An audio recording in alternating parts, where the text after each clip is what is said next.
He planned everything in darkness.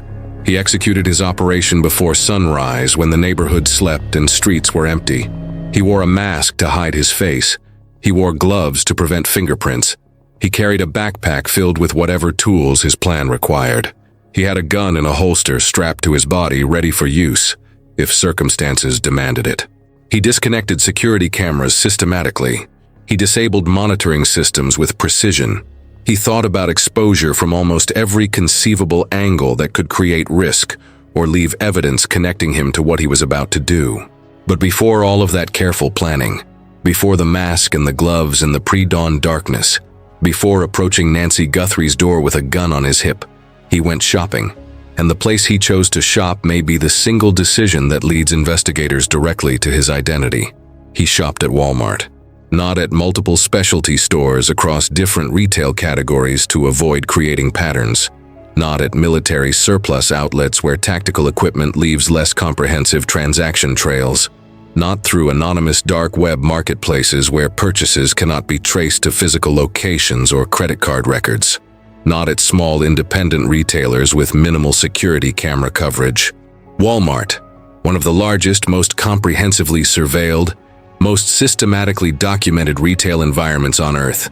A corporation with transaction databases recording every purchase at every register, in every store with timestamps and product codes and payment information. A retail chain with security camera networks covering every entrance, every aisle, every register lane, every parking lot at every location.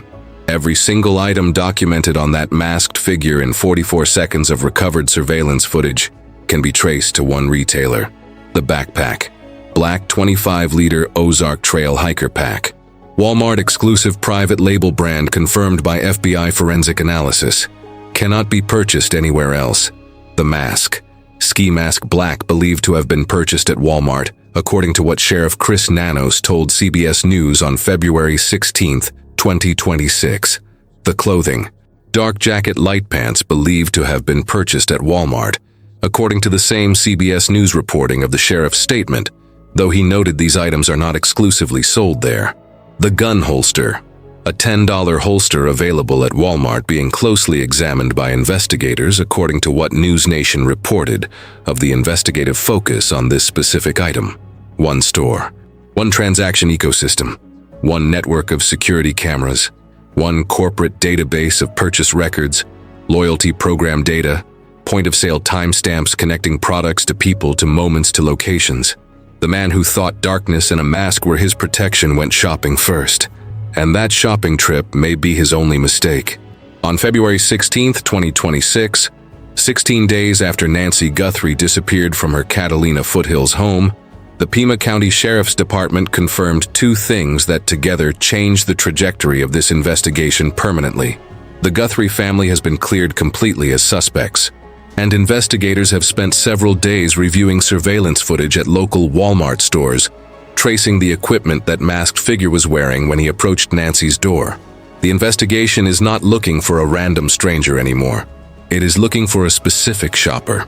A man who walked through a Walmart store, put items in a shopping cart, stood in a checkout line, paid for equipment he would later use to take an 84-year-old woman from her home.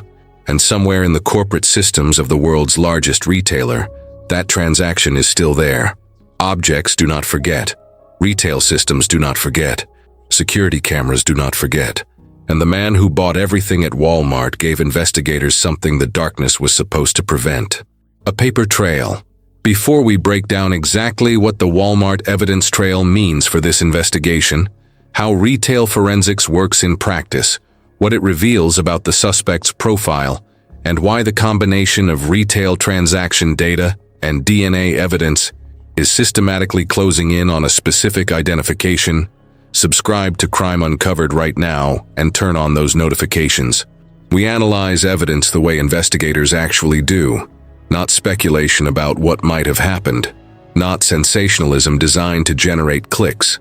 The documented forensic and behavioral analysis that determines how complex cases like this one get solved through systematic elimination and evidence convergence. New investigations every single week examining real cases with real evidence producing real investigative conclusions. If you think the Walmart connection is the critical mistake that breaks this case open, hit that like button right now and tell us in the comments which specific item you think investigators can trace most directly back to the suspect. The backpack that only Walmart sells? The mask visible in doorbell footage? The $10 holster? The combination of all items purchased together? Let's analyze this together. Now let us start with who this investigation is really about. Because before any evidence analysis, before any forensic breakdown, before examining how a Walmart shopping trip becomes the thread investigators pull to unravel an entire operation, there is a woman who deserves more than being reduced to a case number or an investigative puzzle. Nancy Ellen Long Guthrie was born on January 27, 1942, in Fort Wright, Kentucky. According to public records and family documentation, she is 84 years old as of February 2026. She moved to the Tucson area with her family in the early 1970s and has lived there for more than 5 decades, more than 50 years in the same community. More than 50 years building a life in the Catalina foothills where neighbors knew her, where she was connected to her church, where she was part of the landscape of people who make a neighborhood more than just houses on streets. She raised 3 children in Arizona: Annie, Savannah, Cameron. 3 children who grew into adults, who built their own families and careers, who remained connected to their mother across decades of changing circumstances. She watched them grow. She became a grandmother to children who love her. She built relationships that spanned generations. Her husband, Charles Guthrie, died at 49 during a mining exploration trip in Mexico in 1988, according to what public records and family documentation establish. Nancy raised her family as a widow in Arizona from that point forward, a widow in her late 40s facing the task of continuing to raise children and build a life after devastating loss. She did it. She built that life across decades in the Catalina foothills. Her daughter, Savannah Guthrie, co-anchor of NBC's Today Show and one of the most recognizable faces in American morning television, described her mother most recently in a video posted Sunday, February 15th. According to what CBS News and multiple other outlets documented, "We still have hope and we still believe," Savannah said in the video according to their reporting. "It is never too late to do the right thing." The tone of the video was weary, according to what reporters who reviewed it observed. 2 weeks of public pleading, 2 weeks of waiting for news, 2 weeks of watching an investigation that has not yet produced an arrest, despite substantial evidence development. Sheriff Chris Nanos has described Nancy's mental state with consistent precision throughout the investigation when addressing her cognitive condition. Sharp as a tack, no cognitive impairment, a woman who understood everything that was happening around her. Not someone who was confused or disoriented or vulnerable to deception because of mental decline. Someone who knew, someone who was aware, someone who comprehended her circumstances. She had physical limitations according to what law enforcement sources confirmed. Limited mobility, a pacemaker regulating her heart rhythm, daily medications managing serious heart-related conditions including high blood pressure. According to what dispatcher audio published by Broadcastify revealed, she could not walk 50 yards on her own without assistance. These physical limitations mattered to understanding what happened, but they did not diminish her mental clarity or awareness. She lived alone, no pets, active in her church community at St. Andrew's Presbyterian Church in Tucson, where her name has been mentioned in prayers every Sunday since her disappearance, according to what Fox News Digital's coverage of the congregation documented.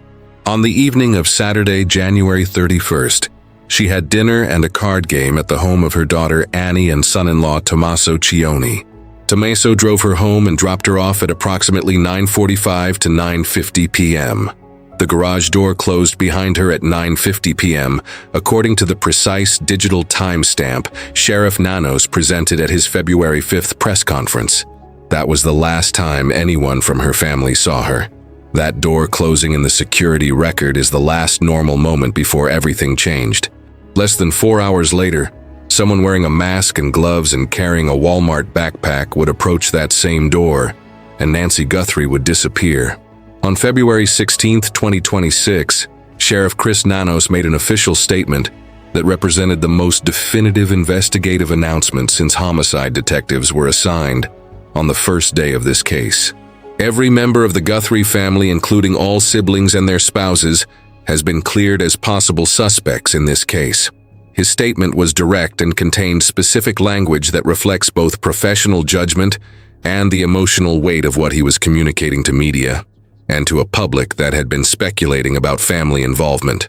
To be clear, the Guthrie family, to include all siblings and spouses, has been cleared as possible suspects in this case, Nanos said in the statement, according to what CBS News and multiple other outlets documented verbatim. The family has been nothing but cooperative and gracious and are victims in this case. He then went further in what represented an unusual public statement from a sheriff in an active investigation. Not one single person in the family is a suspect, he told 13 News directly, according to their documentation of his statement. So I am telling everyone, effective today, you guys need to knock it off. Quit. People are hurting. They are victims. I am saying they are clear. We have cleared them. The emotional intensity in that statement is notable. Professional law enforcement executives maintain measured language in active investigations. When a sheriff uses words like knock it off in a public statement about media coverage of a victim's family, the professional judgment behind that language reflects specific evidentiary conclusions that have been reached with sufficient confidence to warrant public defense of the family's standing. The family had been ruled out as suspects in the first few days, according to what Nanos told 13 News. That timeline is important. Within days of February 1st, investigators had examined whatever evidence family clearance required and determined definitively they were not involved. The subsequent 2 weeks of investigation have been focused entirely outside the family circle, toward external suspect profiles. This clearance matters to the investigation's trajectory in a specific operational way. Every investigative resource that might have been allocated toward verifying family alibis, examining family financial records, pursuing family relationship dynamics as potential motive, can now be fully redirected toward the external suspect profile. Every analysis of evidence that considered family involvement as a possibility can now be reframed entirely around an outside actor. The investigation has systematically eliminated a substantial portion of the possible suspect universe and is now focused on convergence of retail forensics, DNA identification, and tip verification toward a specific individual. ABC News reported that sources familiar with the investigation indicated investigators were also leaning away from Carlos, the delivery driver detained and released in Rio Rico on February 10th, and the individual whose home was searched during the SWAT operation on February 13th, according to their February 15th reporting. The Pima County Sheriff's Department confirmed that the man detained during the February 13th traffic stop, connected to the Orange Grove operation, was the investigator's person of interest at that time, and was later released according to what Fox News Digital reported of Nanos' statement. What these developments collectively indicate is that the investigation's suspect pool has been narrowed significantly through active systematic elimination. The family is cleared. 2 previously scrutinized external individuals have been deprioritized. The investigative focus is converging toward a specific profile connected to the physical evidence. And that physical evidence points directly toward one retail environment: Walmart. Let us be extremely specific about what investigators have identified as the Walmart connection in this case, because the comprehensiveness of it, the complete reliance on one retail ecosystem for every visible piece of equipment, is what makes it analytically extraordinary and potentially case-solving. Item 1. The backpack. The FBI confirmed officially, in their February 12th announcement after forensic analysis by the Video Forensic Analysis Unit, using an osteometric board reconstruction conducted at the actual scene, that the suspect was carrying a black 25-liter Ozark Trail Hiker Pack backpack. Ozark Trail is Walmart's private label outdoor brand. This product is sold exclusively through Walmart stores. According to what the private label brand designation means, it cannot be purchased at any other major retailer anywhere. It does not exist in outdoor specialty stores like REI or Cabela's. It does not exist in sporting goods chains like Dick's Sporting Goods or Academy Sports. It is not available through Amazon or other online marketplaces except through Walmart's own online presence. One retailer, one transaction system, one purchase database. This exclusivity is forensically significant. When investigators confirm through product analysis that a specific item is a private label exclusive brand, they have immediately eliminated every other retail environment from consideration. They know with certainty that if someone acquired this backpack through legitimate retail purchase rather than theft or second-hand acquisition, they acquired it at Walmart. The FBI's Forensic Video Analysis Unit did not make a casual identification. They used an osteometric board at the actual scene to establish precise measurements.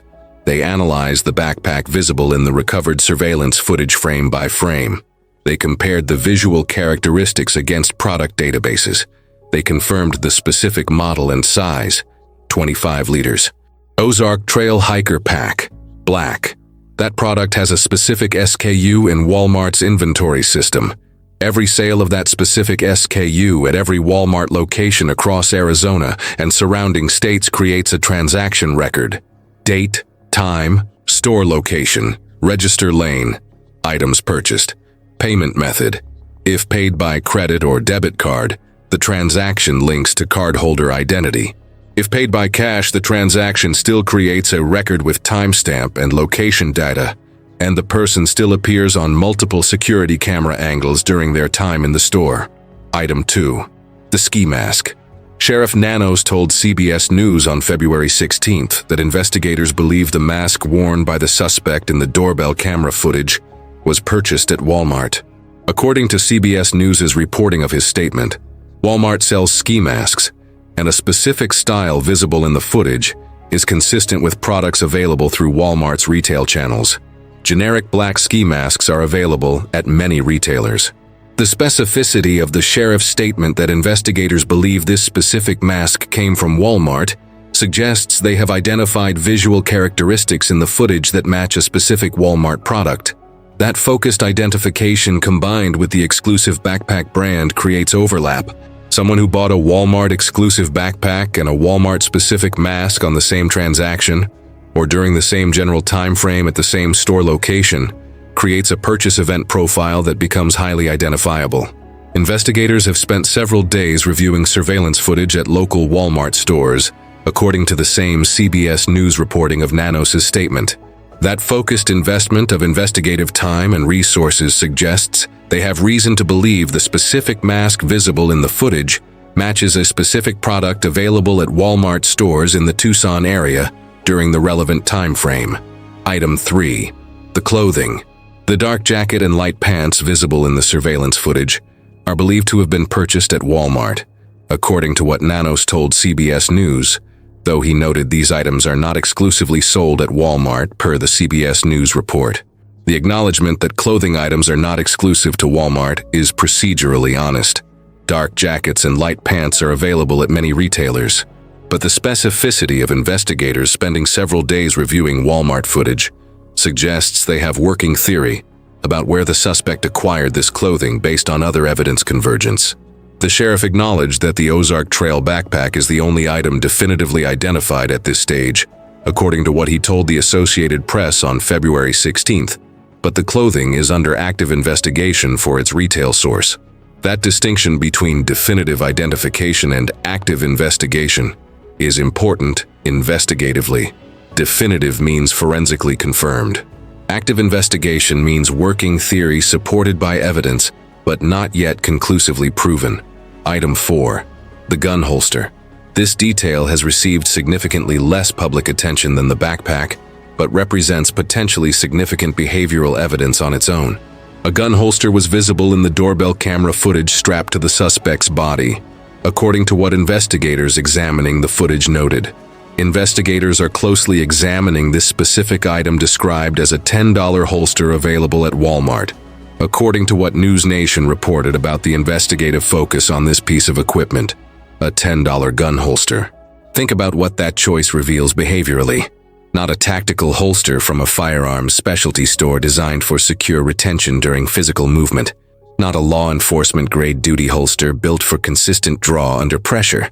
Not a high-quality concealment holster from manufacturers who specialize in carry equipment. A $10 basic holster from mainstream retail. This is not the equipment selection of someone with formal firearms training or professional operational experience. This is not the equipment selection of someone who has carried firearms regularly and understands what quality differences mean for performance and safety.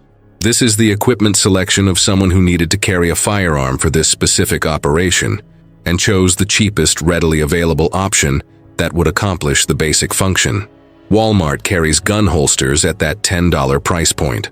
The choice of a $10 Walmart holster rather than any alternative source reinforces the behavioral profile that every other piece of equipment supports. This person equipped themselves entirely through accessible mainstream retail, rather than through specialized sources that would indicate experience or training or professional background. Now understand what this means investigatively when all four items, the backpack, the mask, the clothing, the holster, are considered together as a complete equipment profile. Investigators are not looking for someone who visited multiple specialty stores across different retail categories to acquire their operational equipment. They are not looking for someone who made careful efforts to avoid creating patterns by distributing purchases across different retailers. They are not looking for someone who acquired items through theft or secondhand markets or dark web transactions specifically to avoid retail surveillance. They are looking for someone who at one point or across multiple visits to the same retail chain acquired every visible piece of equipment through one ecosystem. That is a specific behavioral signature. It is specific enough to focus investigative attention on Walmart's own systems, which are among the most comprehensive retail surveillance and transaction documentation systems in American commerce. Modern Walmart stores maintain surveillance and transaction documentation that is more extensive than most people understand or consider when they shop there. Point-of-sale systems record every transaction with date, time, store location, register lane, and complete itemized list of products purchased with SKU codes. These records exist in corporate databases accessible to investigators with appropriate legal process. They do not disappear. They are not deleted after some brief retention period. Transaction history is maintained systematically. Loyalty program data, including Walmart Plus memberships and the Walmart mobile app, connects purchase history to specific customer accounts with addresses, email contacts, phone numbers, and complete transaction histories across multiple visits to multiple store locations. Anyone who has ever used the Walmart app to check prices, to locate items in store aisles, to access digital receipts has created a profile that links their identity to their shopping patterns. Security cameras cover every section of every store, every register lane, every entrance and exit. The parking lot surveillance captures vehicles during the same time frame as any interior transaction. Even cash purchases that avoid creating credit card trails do not create invisibility in this environment. A person who pays cash for an Ozark Trail backpack still appears on multiple camera angles during their time in the store. They still show up in parking lot surveillance potentially with visible vehicle and license plate. They still create a transaction record at the point of sale with timestamp and location data, even if the payment method does not directly identify them. The receipt is secondary evidence. The person's physical presence in the store during a specific time frame is primary evidence that exists in the security archive, regardless of payment method. Investigators examining Walmart surveillance have specific parameters to work with that narrow the review process from impossible to systematic. The Ozark Trail Hiker Pack specifically, in 25-liter size in black. That product has a specific SKU at Walmart. Every sale of that specific product at every Walmart in Arizona and immediately surrounding states creates a searchable record. The time frame investigators care about, the weeks or months before February 1st, narrows the transaction pool further. Each additional evidence stream, cell phone location data showing the suspect near specific Walmart stores during relevant time frames, vehicle information from parking lot surveillance, correlation with other purchased items, reduces the transaction pool from hundreds of backpack purchases to specific high-probability candidates. Retired Assistant Special Agent Daniel Ramos from the FBI's El Paso field office addressed the retail tracking component of the investigation in an interview with Fox 10 Phoenix. According to their reporting, His professional assessment of how this evidence type functions in investigations underscores the systematic elimination capability that retail records provide. Someone either appears in Walmart's purchase records for these specific items during the relevant time frame, or they do not. Binary evidence. Either you are in the database, or you are not. Either your transaction history shows these purchases, or it does not. This is not ambiguous circumstantial evidence requiring interpretation. This is yes or no evidence that systematically reduces rather than expands the suspect pool. The mask being from Walmart is potentially more significant than it might initially appear, despite being less definitively confirmed than the exclusive backpack. Generic black ski masks are available at many retailers, but investigators have spent several days reviewing footage at local Walmart stores, specifically according to what the CBS News reporting confirmed. That focused investment of investigative time suggests they have reason to believe beyond general availability that the specific mask visible in the footage matches a specific product available at Walmart stores in the Tucson area. If they can identify a Walmart-specific product match for the mask that excludes other retailers' products based on visual characteristics, combined with the exclusive brand match for the backpack, the overlap of those two product traces creates a purchase event that becomes very specific. Someone who bought a Walmart-exclusive backpack and a Walmart-specific mask on the same transaction, or during the same general time frame at the same store, creates a purchase record profile that is highly identifiable.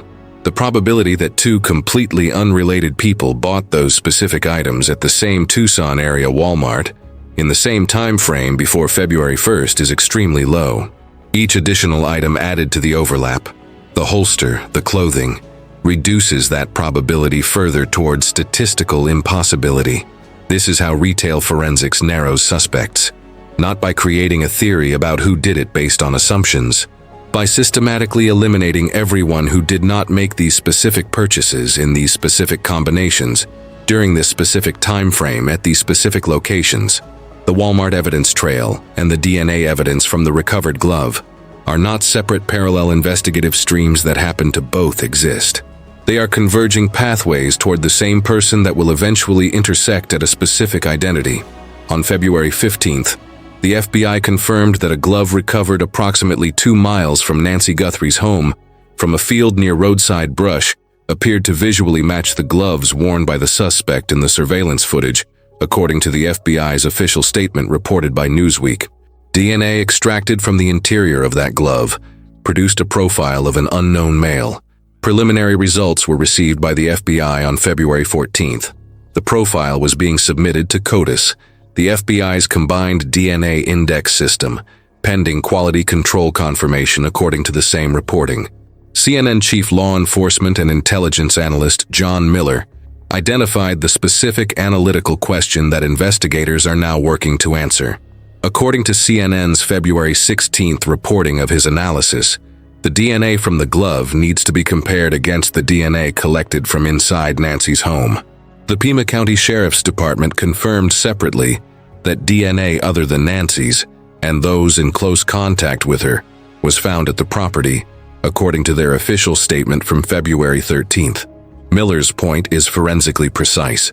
If the DNA from the glove's interior matches the DNA found inside Nancy's home, investigators have established that the same person who wore the glove during the operation was also physically present inside the residence.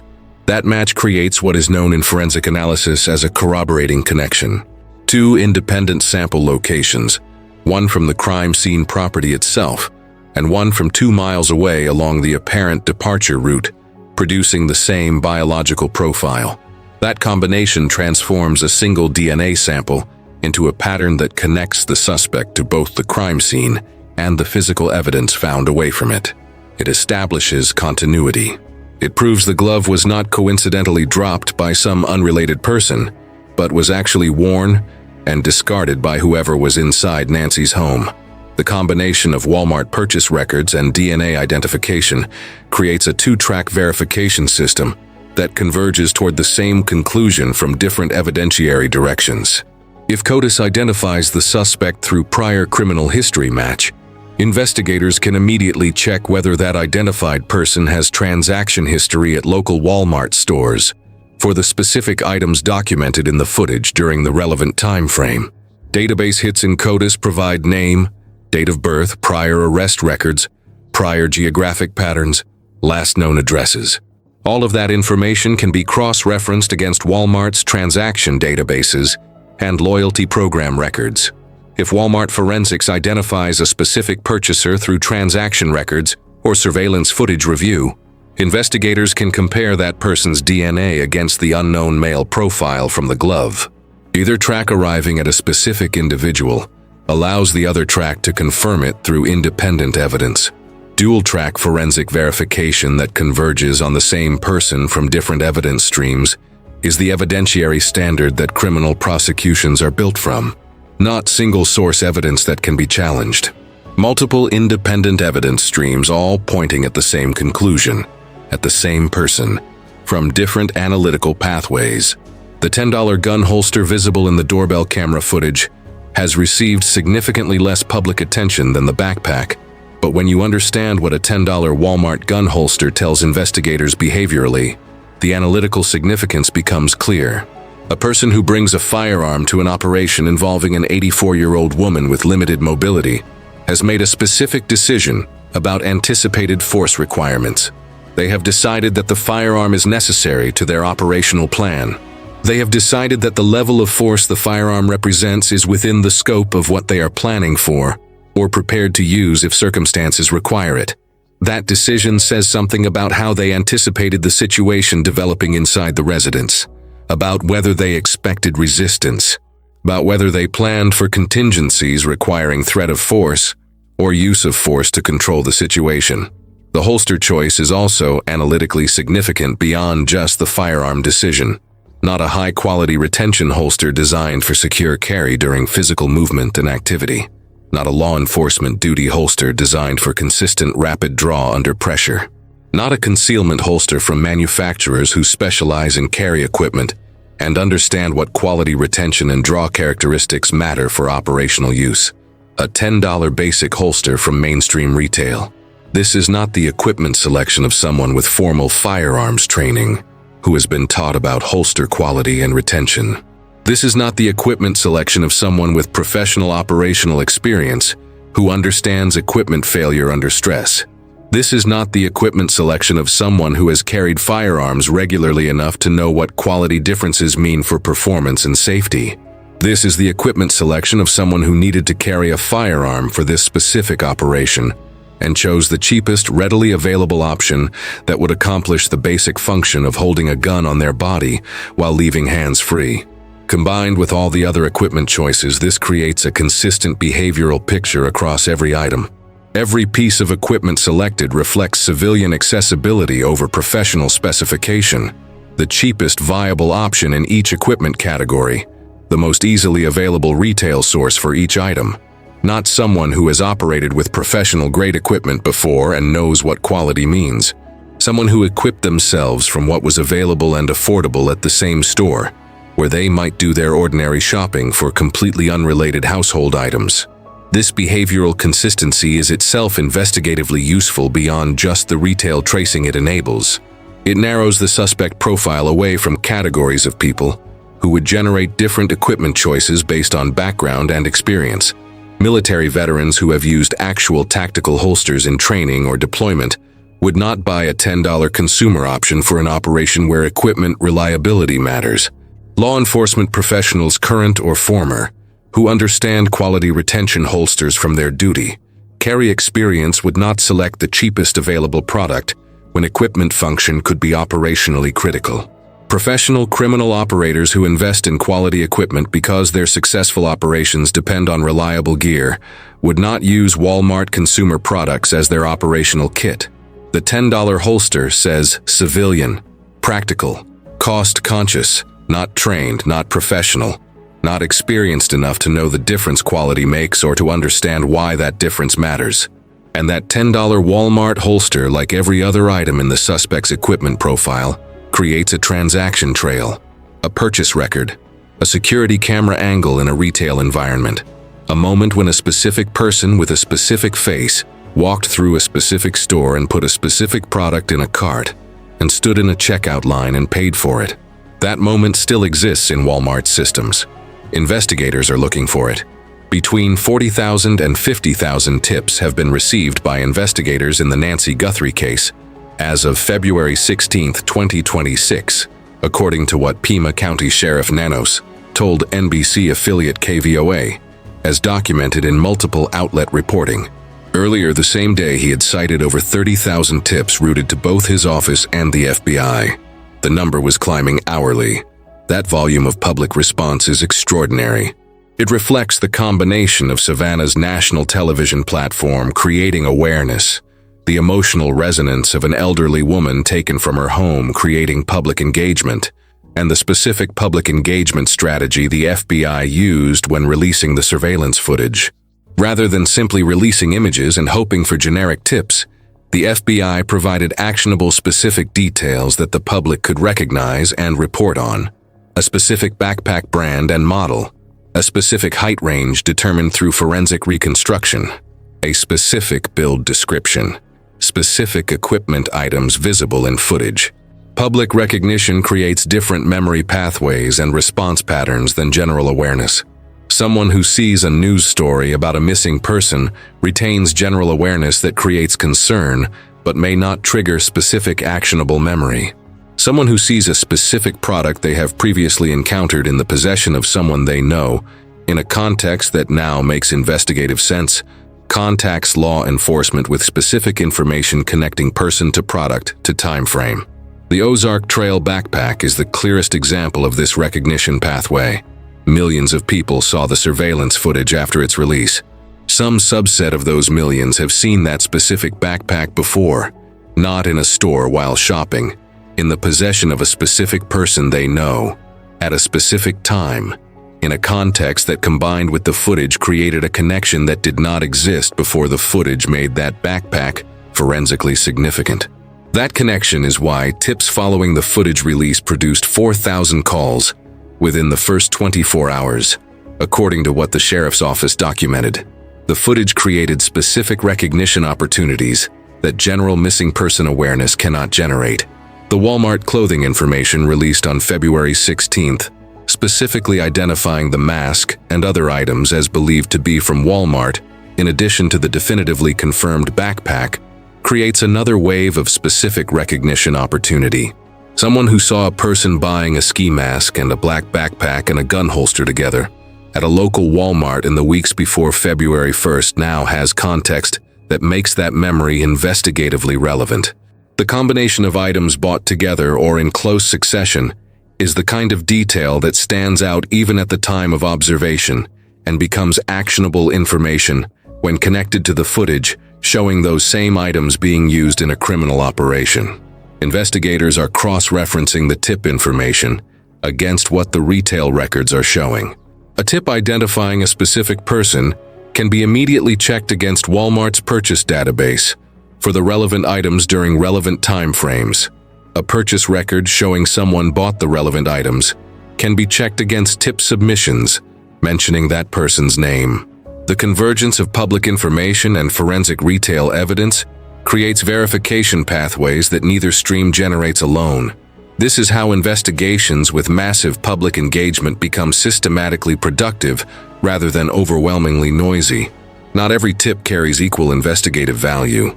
Tips that align with what the physical evidence is showing receive immediate elevated priority processing.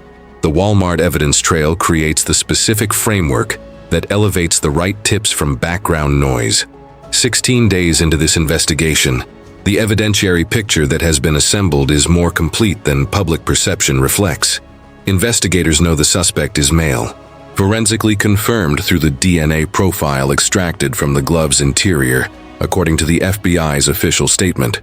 Investigators know his approximate height, 5'9" to 5'10", determined through forensic reconstruction by the FBI Video Forensic Analysis Unit at the actual scene using an osteometric board described by former FBI Executive Assistant Director Joshua Skule as extremely accurate technology according to CNN's reporting.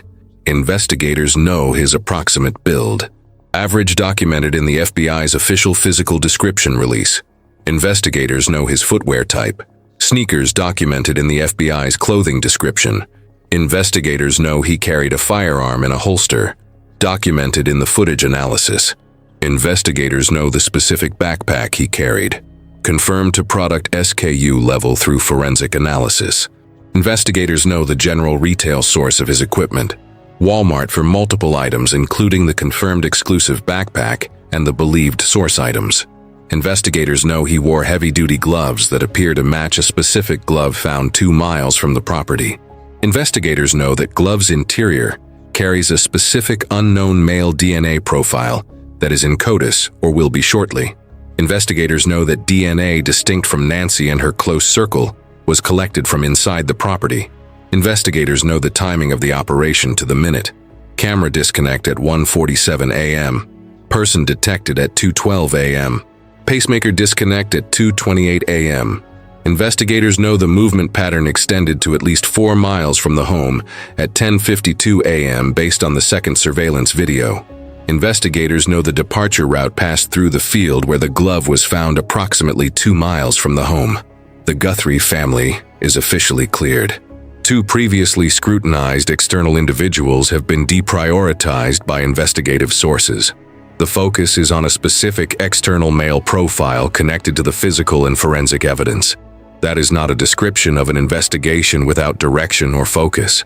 That is a description of an investigation that has systematically eliminated a substantial portion of the possible suspect universe and is now focused on the convergence of retail forensics, DNA identification, and tip verification toward a specific person. Sheriff Nanos told multiple outlets on February 16th that investigators believe they are making progress.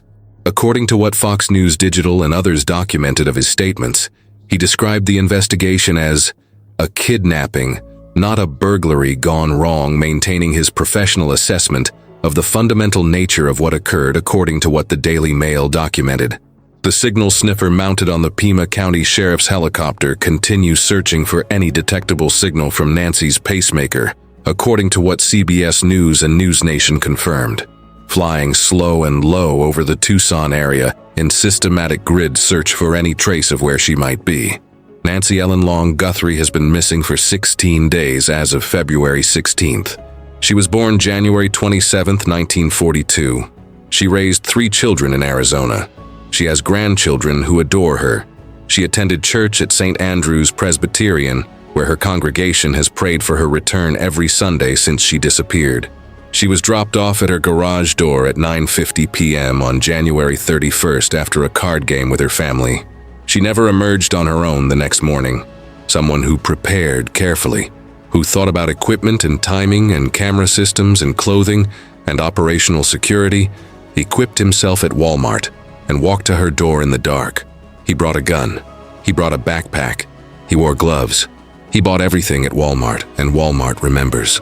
The DNA from the glove he discarded 2 miles from her home is in a national database being compared against more than 26 million profiles.